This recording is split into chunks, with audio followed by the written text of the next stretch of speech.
Romanos, capítulo 12, y estamos estudiando el tema de los dones espirituales. Hoy vamos a ver la segunda parte, los dones espirituales. A continuar con los dones. Por lo pronto, recordemos que somos el cuerpo de Cristo. Pablo usa algunas metáforas para que entendamos mejor cómo o qué es la iglesia, y en este caso somos el cuerpo de Cristo. La iglesia es un cuerpo diseñado para expresar por medio de cada miembro la vida de Jesucristo, y está equipada por el Espíritu Santo con unos dones para expresar esa vida. Es decir, cada creyente va a ser usado por el Señor para expresar la vida misma del Cristo resucitado. De esta forma podamos reflejar y representar a Cristo. Ahora, como iglesia o como cuerpo de Cristo, podríamos decir, resumir que nuestro propósito es doble: glorificar a Dios, ¿verdad? Es decir, honrarle, exaltarle, amarle, glorificarle, eso es, y hacer discípulos. Así es que todo lo que seamos y hagamos tiene que cumplir estos propósitos en nuestra propia vida. Usted tiene que cada día glorificar a Dios con su vida, con sus palabras, con sus hechos. Y tiene que también estar en la tarea de hacer discípulos, es decir, compartir el Evangelio y estar instruyendo a alguien en los caminos del Señor.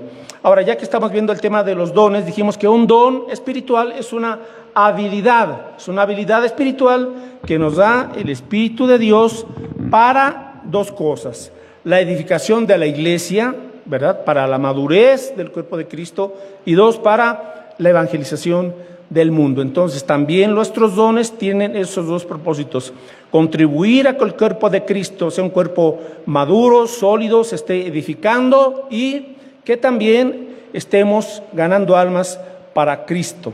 Entonces, una buena pregunta sería: ¿estamos como iglesia, mis hermanos, edificándonos los unos a los otros? ¿Y estamos alcanzando a la gente con el Evangelio? Porque para eso existimos, ¿verdad? Para no distraernos, porque puede haber una actividad innumerable, ¿verdad?, de eventos, un número grande en cuanto a actividades, y a veces perdernos, desviarnos o entretenernos y no estar cumpliendo estos dos grandes propósitos: edificar a la iglesia y alcanzar a este mundo perdido. Bueno, tenemos que entender, antes de entrar ya a la definición de algunos dones que vamos a ver. Número uno, mis hermanos, es que todos los miembros tenemos que estar participando, tenemos que estar sirviendo de alguna u otra manera, todos sin excepción. Es decir, que usted no puede estar inactivo. Aunque no tenga un nombramiento, ¿verdad?, usted tiene dones y usted tiene que decirle: Señor, úsame, guíame en qué puedo yo colaborar para usar lo que tú me has dado como don o como dones espirituales. Y otro aspecto, mis hermanos, es nuestra responsabilidad, y estoy hablando ahorita en primer lugar a los hermanos que son líderes en alguna forma, aunque no tengamos ahorita títulos, ¿verdad?, por la misma situación que hemos hecho algunos cambios, algunos ajustes. Si usted, por ejemplo, es líder, punto. Si Dios les dio a usted ese don, aunque no tenga ahorita un nombramiento de tal o cual ministerio, ese don usted lo tiene que estar ejercitando. No, pues como ahorita no me asignaron en la dirección de tal o cual actividad o de tal o cual ministerio, entonces no. Si usted es líder, así de sencillo, ¿verdad? Y entonces a los diferentes líderes que hemos servido en los diferentes ministerios, mis hermanos, tenemos que estar ya alistando a los hermanos, capacitarlos para que sirvan. De lo contrario, estaremos mal acostumbrando al resto de los miembros a que se mal acostumbren, lo estamos mal acostumbrando a que sean solamente oidores o a que sean solamente espectadores pasivos. Y cuando alguien se convierte en un oidor y en un espectador pasivo, ese miembro, como no está ejercitándose, él se va a ir atrofiando. Y ese es un problema. Hay muchos miembros que se están atrofiando, ¿verdad?, debido a su nula actividad en la obra de Dios. Entonces, usted tiene que despertar y usted tiene que hacer algo, pero los líderes también tenemos que buscar, preguntar: hermano, ¿estás en algún ministerio o estás? No tiene que realizarlo aquí necesariamente dentro del templo, sino entre semana, en alguna forma, usted sirva al Señor. Ahora, si Romanos 12:6 dice que hay diversidad de operaciones, pero Dios es quien hace todas las cosas. En todos es el mismo, pero a cada uno les dada la manifestación del Espíritu para provecho. A ver, ahora, déjeme ver. Yo estaba en otro libro, con razón dije, no checa. Estoy en Corintios, es Romanos 12:8. Ok, Romanos 12:8 dice aquí entonces lo siguiente.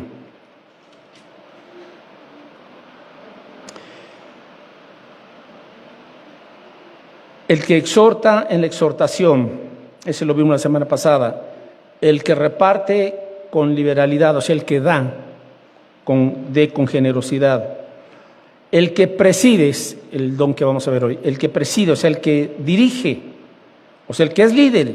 ¿Cómo tiene que presidir o dirigir? Con diligencia. Luego continuamos con el resto. Entonces, ¿quiénes son los hermanos que tienen este don de liderazgo o de presidir? Dice, hágalo con solicitud. El don de liderazgo es la capacidad o habilidad de comunicar el propósito y la dirección para involucrar a los creyentes para que realicen la obra del ministerio. Entonces, un líder debe tener iniciativa, un líder debe de involucrar a la gente, ¿verdad?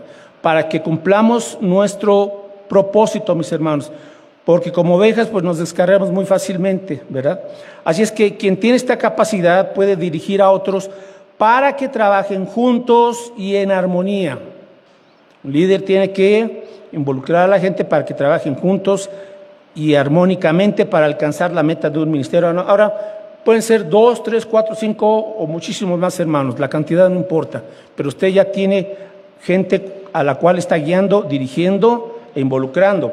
Hay que movilizar a los hermanos, hay que delegarles responsabilidades. A veces los líderes queremos acaparar todo, mis hermanos, y hacer uno aquí y todo, y nos parecemos a los pulpos, ¿verdad?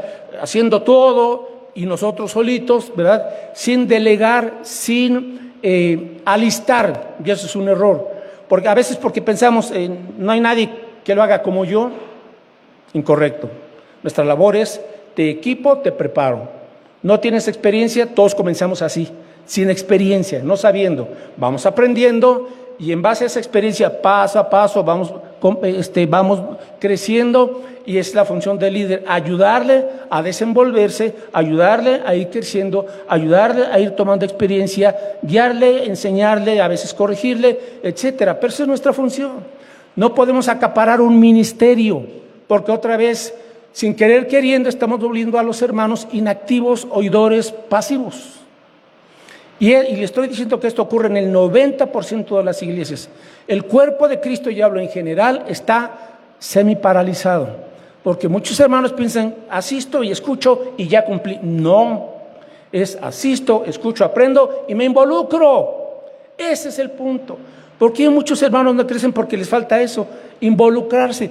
Yo en lo personal, mis hermanos, en mi experiencia como cristiano, cuando comencé, pues comencé como todos, ¿verdad? Sin saber nada, fui aprendiendo poco a poco, asistí, me congregué, pero mi crecimiento se dio cuando comencé a servir. Y creo que comencé sirviendo, tocando puertas, y no es mi don el evangelismo, pero yo me involucré, pues yo quería compartir de Cristo. Y luego me invitaron a atender la librería de la iglesia a donde yo conocí al Señor.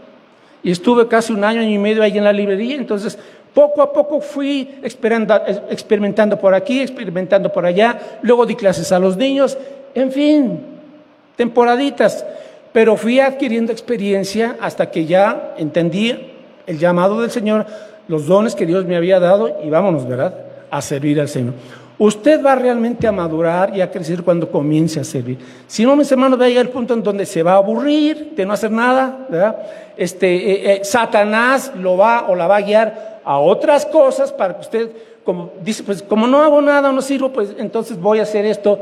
Y va al mundo y Satanás le ofrece muchas cosas para estar ya ahí y ahora decir no tengo tiempo. No, entonces hay que cambiar esa mentalidad y ese asunto. Así es que el liderazgo debe de aprender a delegar, a invitar a otros y no tener miedo de que me vas a desplazar, me vas a quitar el ministerio. No, mis hermanos, qué bendición. Pablo dice, lo que has oído de mí entre muchos testigos, esto encarga a hombres fieles. O sea, Timoteo, involucra a la gente para que sirvan. Usted puede, por ejemplo, dar clases, comience con niños allá en casa, no tiene que estar aquí forzosamente. Puede dar uno a uno un discipulado. Es sencillo, mis hermanos, ya todo el material está escrito. Hágalo allá afuera, las casas. No tiene aquí que usted venir y dar clase el domingo en el templo. Y menos que ahorita, que es poco difícil por la situación. Hágalo allá, pero comience, piérdale el miedo y dígale: Santo Espíritu, lléname, ayúdame, prepárese. Y si tiene dudas, pues acuda a cualquiera de los líderes de la iglesia para que le podamos entonces capacitar o guiar. Así es que el liderazgo efectivo, dice, hágalo con solicitud. ¿Solicitud qué significa? Diligencia, celo y prontitud. Líderes, ¿me escucharon? Usted tiene que ser alguien que es diligente, que haga bien las cosas, que tiene celo del Señor y además que es pronto, ¿verdad? Porque la situación lo amerita. En tanto dura el día, dijo el Señor Jesús, mientras dura el día, sirvan, porque cuando llegue la noche ya nadie podrá hacer nada. ¿A qué se refería el Señor? A esa noche, a la tribulación. Antes de que venga la tribulación, cuando ya nadie podrá hacer nada, ¿verdad? Entonces, háganlo ahorita, en tanto dura el día. Bueno, así es que debe ejercerse este don con cuidado, con constancia y con sensatez. Y con la unidad para ganar almas para Cristo. Bien, siguiente don, en Romanos 12, versículo 8, el que preside con solicitud, el que hace, ¿qué? Misericordia con alegría. Ahora, mientras vamos ahorita explicando cada don, pregúntese si usted quizás tiene ese don. Podría comenzar: me identifico con este don, creo que me llama la atención, me gusta, ¿verdad? Y podría ser, o sea, no descarte, nomás porque sí, misericordia. Ahora, el don de misericordia consiste en la habilidad que el Espíritu nos da para proveer un apoyo compasivo y adecuado a personas en situación de sufrimiento, necesidad, crisis o dolor. Y máximo ahorita, hermanos, que la gente tiene muchísimos problemas personales, mentales, espirituales, emocionales o hasta físicos, obviamente. Así es que el cristiano que hace misericordia, quien tiene ese don, ¿verdad?, ha sido facultado por el Señor con una sensibilidad especial, ¿sí?, al sufrimiento y a la tristeza de otros. Al sufrimiento y a la tristeza de otros. Y busca entonces contribuir en el nombre de Cristo a aliviar esas aflicciones. Este don involucra obviamente las acciones, o sea, no es solamente la sensibilidad o la empatía, sino involucra acciones, como el buen samaritano. ¿Se acuerda de esa parábola?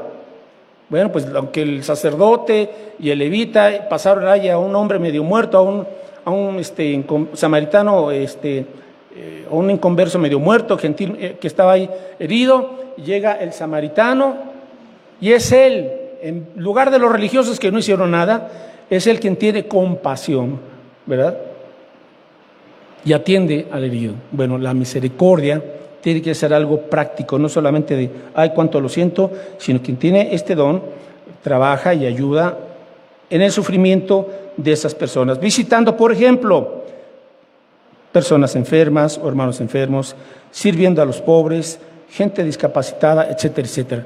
Si alguien tiene ese don, puede servir, hágalo en el nombre de Cristo, y mientras va sirviendo después, déjele un folletito, déjele un Nuevo Testamento, etcétera, o háblele en sí del Evangelio. Ese es el don de hacer misericordia. Ahora, si usted tiene alguna duda, alguna pregunta en cada don que voy explicando, levante la mano y expóngame por favor con toda confianza la duda o la pregunta, ¿de acuerdo? Si no queda algo claro. Bien, continuamos. Romanos 12:9. A ver, Romanos. Ya hasta ahí quedamos en cuanto a Romanos. Ahí dejamos los dones y continuamos. Ahora sí, Primera de Corintios, capítulo 12, versículo 8. Y encontramos aquí, entre otros dones, ¿verdad?, el don de palabra de sabiduría. 1 Corintios 12:8, ¿en qué consiste este don? Dice, porque a este es dada por el Espíritu, ¿verdad? El Espíritu Santo, ¿qué le da? Palabra de sabiduría. A otro, palabra de ciencia, según el mismo Espíritu.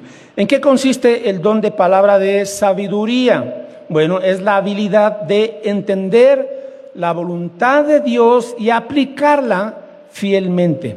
Es decir, quien tiene este don de palabra de sabiduría, entiende la perspectiva bíblica de Dios en las situaciones de la vida y busca cómo aplicar ese conocimiento bíblico a la situación cotidiana.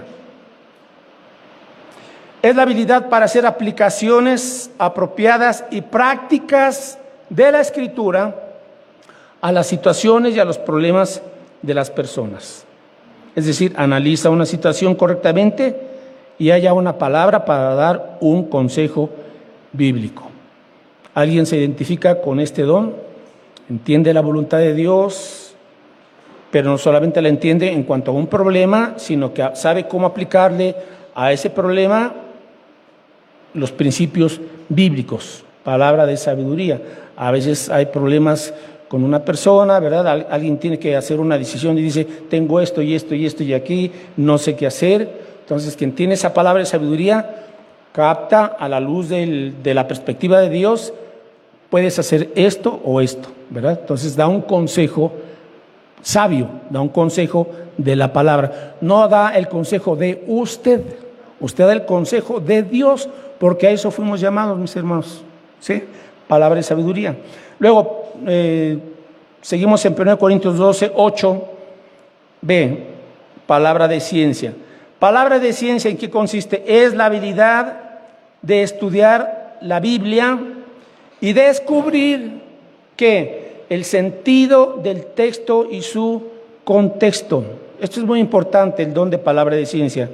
Dios da este don a los creyentes en las iglesias para que nos ayuden a entender cuál es el sentido del texto y cuál es su contexto, las palabras, de las frases y de las verdades, de modo que puedan decir, hermanos, esto significa. ¿Sabe usted que por eso hay tantísimos grupos cristianos, sí, y tantísimas sectas?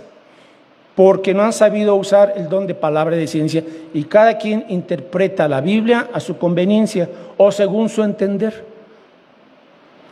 ¿Por qué? Porque ha faltado creyentes que por un lado sean sabios y por otro lado tengan el entendimiento, el don de ciencia, para poder dar la interpretación correcta a un pasaje. Quien tiene este don de la ciencia, el don de ciencia, tiene la habilidad de comprender, porque por ahí comenzamos, mis hermanos, comprendiendo y luego interpretarlo correctamente, explicarlo, ¿verdad? Para poder entonces comunicar las enseñanzas bíblicas. Hay tanto problema hoy con las falsas doctrinas. ¿Por qué? Porque muchas veces esos creyentes no se les ha capacitado para que vayan madurando y como no hay palabra de ciencia o no han descubierto sus dones, se basan en tradiciones denominacionales. Pues es que mi denominación, pues es que la iglesia de donde vengo, pues así se me dijo y así se me enseñó. A ver, pero tenemos que entender bien siempre cuál es el contexto. Por ejemplo, ahorita hay muchos grupos que están diciendo, ya estamos en los tiempos de la gran tribulación. Y así lo están sacando en internet. Si no, vean esto, vean aquello y aquí y allá. Hermanos, ya se abrieron los sellos y ya estamos en la quinta trompeta y no sé qué tantas cosas están diciendo, barbaridad de media. No. Todavía no entramos a la tribulación, no. Todavía no llegamos. ¿Cuándo comienza la tribulación? En Apocalipsis 6, ahí nos dice cuándo. Todavía no llegamos a Apocalipsis 6, mis hermanos. Porque cuando comienza la tribulación, la iglesia ya no está aquí. Sencillo así. Cristo viene por su iglesia y después de que la iglesia sea arrebatada, entonces comienza Apocalipsis 6, la tribulación, los 7 periodos de juicio sobre todo el mundo. ¿Por qué? Porque no entienden el contexto, porque no interpretan bien, porque no están siendo guiados obviamente por el Espíritu Santo. Entonces, qué bendición en las iglesias cuando hay hermanos, hermanas que tienen este don de palabra de ciencia y van discerniendo y van entendiendo y van comparando a la Escritura con la Escritura, porque la Escritura se interpreta a sí misma. Preguntas hasta aquí, alguna duda, alguna aclaración. ¿Nada? Bueno, continuamos con el siguiente don. 1 Corintios 12:9. A otro, fe, el don de la fe. Ahora, todos los creyentes tenemos fe. Sí, Dios nos ha dado esa fe, ¿verdad? Pero el don de la fe consiste en la capacidad de confiar en Dios en las dificultades y exigencias de la vida, ¿verdad? Y hacerle frente a los obstáculos abrumadores y a las imposibilidades humanas. El don de fe se expresa sobre todo hacia Dios por medio de la oración. Son esos queridos hermanos que tienen la habilidad de confiar en Dios, en aquello que es la voluntad de Dios, el propósito de Dios, y actúan basados en sus promesas. Mientras hay creyentes que dudan mucho porque viene un gran problema, viene una gran prueba, les viene una tribulación, una aflicción a su vida y comienzan a flaquear en la fe y les entra el miedo y la ansiedad y todo eso. Para eso está el cuerpo de Cristo entonces. Los hermanos que tienen ese don de fe se acercan a ese hermano, a esa hermana, a ver y escuchan, a ver qué está pasando, y entonces el Espíritu Santo les usa para poderles ministrar, servir y animarlos con la fe, llorar con ellos. Y aunque ese hermanito dice, no, pues aquí ya todo se acabó, ese hermano, esa hermana con fe, cree en el Señor, cree en las promesas y anima a la fe de ese hermano, y después de haber orado, y después de haber estado con él, ese creyente se siente reconfortado, fortalecido, porque hubo un hermano o hermana que Dios usó para abundarle en la fe. Son los hermanos que son gran bendición, son pilares en la iglesia, que a veces las iglesias atravesamos por momentos, por tempestades, pero los hermanos dicen, hermanos, vamos a salir adelante con la ayuda de Dios. Como Pablo, cuando estaba en la tempestad, estaban a punto de morir, cuando iban con los otros esclavos, ¿verdad? Y bajo la dirección de algunos romanos, y estaban a punto de morir, y el Señor le habla en la noche a través de un ángel, dice, Pablo, no temas, ni uno solo va a morir. Pablo tenía el don de la fe, y él entonces les dice, a ver, hermanos, a la tribulación, no teman, Dios me ha dicho, el Señor me ha dicho que nadie va a morir. Bueno, qué fe, en medio de la tempestad, Pablo, y todos llenos de miedo y ya diciendo, hasta aquí llegamos, el don de la fe. ¿Por qué? Porque Dios le dio esa confianza y ese don a Pablo, y la tripulación efectivamente, ¿se acuerda qué le pasó? Se salvó, ni uno solo murió, ¿verdad? Bueno, continuamos, 1 Corintios 12:10 con otro don. A otro el don de hacer milagros, lo veremos en 2 semanas. A otro profecía, ya lo vimos la semana pasada. A otro discernimiento de espíritus. Vamos a detenernos un poco en este don. El don de discernimiento de espíritus. ¿En qué consiste este don? Bueno, este don es la habilidad de distinguir lo genuino de lo falso, distinguir la verdad del error, y es uno de sus propósitos identificar el engaño en las relaciones, bueno, en las enseñanzas, obviamente, en las relaciones humanas y en el carácter. ¿Por qué es importantísimo? Y sobre todo en estos tiempos, mis hermanos, ahora para todos, pero aquí va para los jóvenes. Jóvenes, como no tienen mucha experiencia, son muy fáciles de engañar, de seducir y de que los deslumbren, ¿verdad? Satanás entonces está atacando mucho a la juventud porque muchos jóvenes no saben discernir.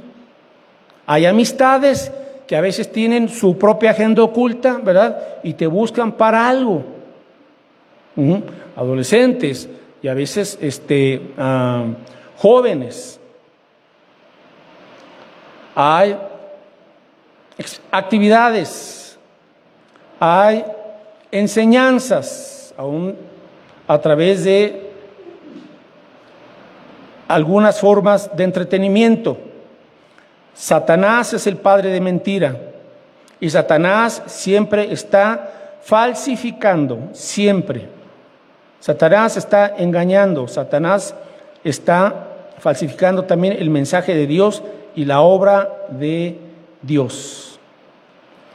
¿Piensa usted que Satanás está quieto? No. Ahora, ¿dónde está operando Satanás? Pues obviamente en el mundo, pero muy fuertemente en las iglesias. ¿Y cómo está operando Satanás, por ejemplo, a través de las iglesias? Bueno, está diluyendo el evangelio, está corrompiendo el evangelio, ¿verdad? Y ahora las iglesias lo que buscan es entretenimiento, modas, nuevas revelaciones, nuevas experiencias, algo emocionante, algo que les rasque el oído, dijo Pablo. En los últimos tiempos la gente tendrá comezón de oír. No van a soportar la sana doctrina, dijo Pablo, no la van a aguantar. Entonces, hoy muchas iglesias les tienen prohibido, por ejemplo, a los predicadores mencionar la palabra pecado, mencionar la palabra sangre, la sangre de Cristo. Tienen prohibido confrontar a la gente con lo que es la verdad. O sea, dicen, endúlzales el mensaje para que la gente no se vaya de la iglesia. Siempre dales cosas positivas, dales cosas de autoayuda, diles que el poder está en ellos, diles que son pequeños dioses, ¿verdad? Y la gente se está creyendo todas esas barbaridades. No están enseñando la Biblia, toman un mensaje por aquí y ya, ¿verdad? Y ahora vamos a la exposición de lo que a él se le ocurre. ¿Saben qué? Lo que he notado yo mucho en los mensajes del movimiento carismático es que no enseñan doctrina. Enseñan sobre experiencias, 5 pasos para evitar la ansiedad, 3 pasos para evitar el estrés, 5 pasos para que no te pelees con los demás. O sea, mensajes de autoayuda, eso es. Pero no están dando doctrina. No he escuchado en ellos mensajes que hablen de, por ejemplo, el cielo, del infierno, del pecado, las consecuencias del pecado, ¿verdad? Y doctrina, sana doctrina. Una vez entrevistaron a este señor Cash Luna, que es un lobazo de primera marca, y tiene multitudes ahí en Guatemala, en su templo, en su congregación, y le entrevistaron y le dijeron, oiga, ¿por qué no enseña usted doctrina? ¿Y sabe cuál fue su respuesta? Porque la doctrina divide y se me va la gente. Dice, como mis mensajes llegan también a través de YouTube, dice, entonces son mensajes para ellos. Dígame usted entonces qué barbaridad. Oiga, si yo estoy en una iglesia en donde el pastor no enseña doctrina, con permiso, ahí nos vemos. Entonces, ¿qué me va a enseñar? ¿A sentirme bien? Nada más mis emociones, a saber cómo manejar mis sentimientos. Entonces, lo único que me va a enseñar ahí son experiencias.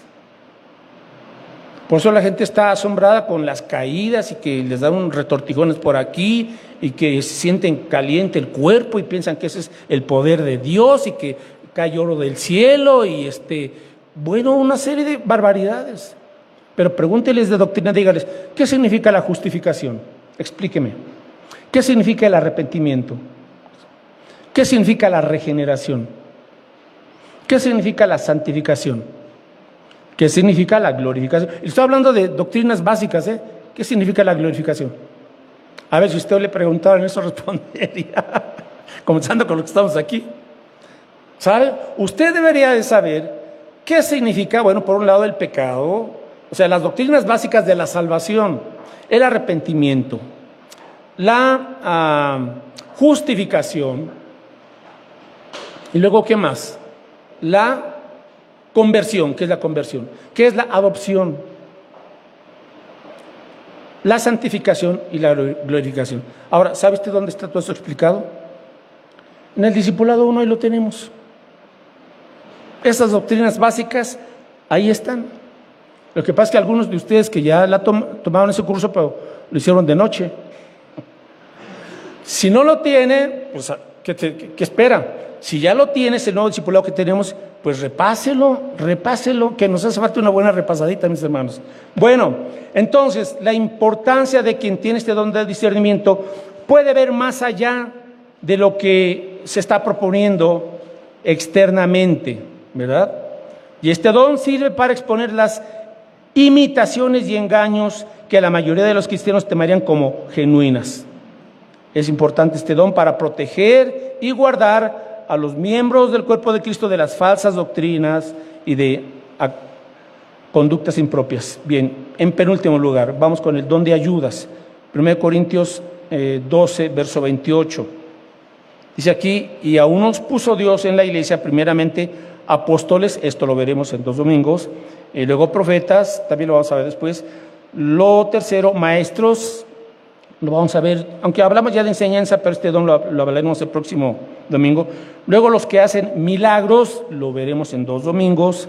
Después los que sanan, lo veremos en 2 domingos. Y los que ayudan. Pues es sencillo esto, hermanos. El don de ayudas, ¿verdad? Son los hermanos que tienen la habilidad de responder a necesidades temporales, pero personales. Mientras el servicio va con tareas, con actividades, el don de ayudas va con la gente. O sea, te ayudo en tu carga. Tienes un problema, tienes una carga, pero es con gente. Entonces, ¿de qué manera puedo yo ayudarte? Como dijéramos, te voy a echar el hombro, ¿verdad? En esta cuestión es una ayuda personal. Prestamos asistencia, ¿verdad? De manera que fortalece al creyente y lo alienta. Así es que es ayudar a levantar las cargas externas de los demás. Este don está orientado entonces hacia las necesidades del individuo y muestra así un testimonio práctico en Cristo Jesús. ¿Tiene usted este don? ¿Ayudas? ¿Le gusta ayudar a la gente en sus problemas, necesidades, y le está echando la mano por ahí, etcétera? No es complicado. Y finalmente, hermanos, dice aquí en 1 Corintios 12, 28, después de los que ayudan, los que administran, administración. Y este don consiste en la capacidad de planificar, organizar, administrar, ¿qué? Personas, ideas, recursos y tiempo para un ministerio efectivo. Este don es también muy importante. Quien tiene este don sabe establecer objetivos, hacer planes para alcanzar esos objetivos, ¿verdad?